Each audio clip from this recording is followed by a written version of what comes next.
Another actual GMAT problem. So stop the video, read the problem, ask yourself what are you trying to find.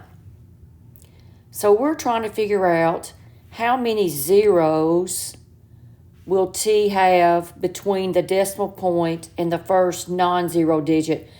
If you look at this t, that's a little bitty number, okay? So if you did one, I'm sorry, it is a very small number. Because you're taking one and you're dividing by a really big number. So I want you to think about, since we're dealing with little bitty number, I want you to think about scientific notation.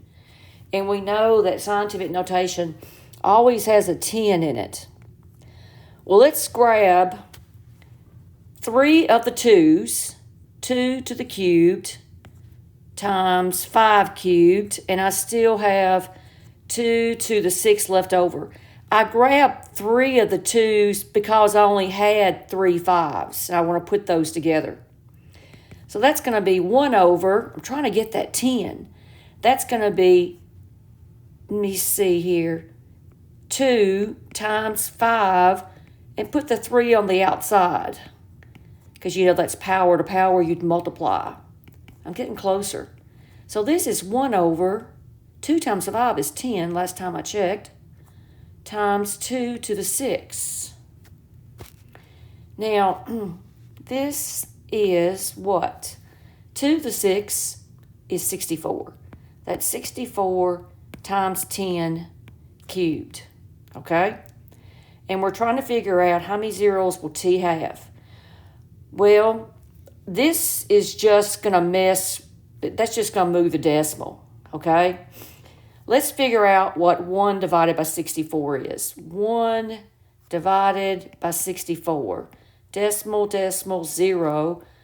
That's going to be a 0 because it won't go into it. Add another 0. 64, we're going to 100 one time.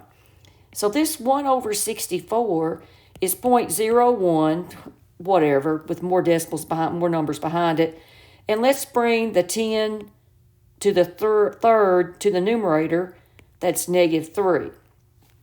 So now let's take this number and change it to a regular number out of scientific notation.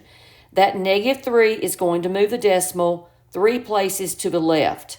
So 1, 2, 3, and I've already got a 0, 1.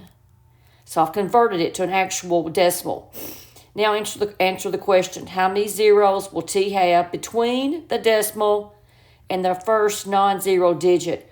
1, 2, 3, 4. That's the answer.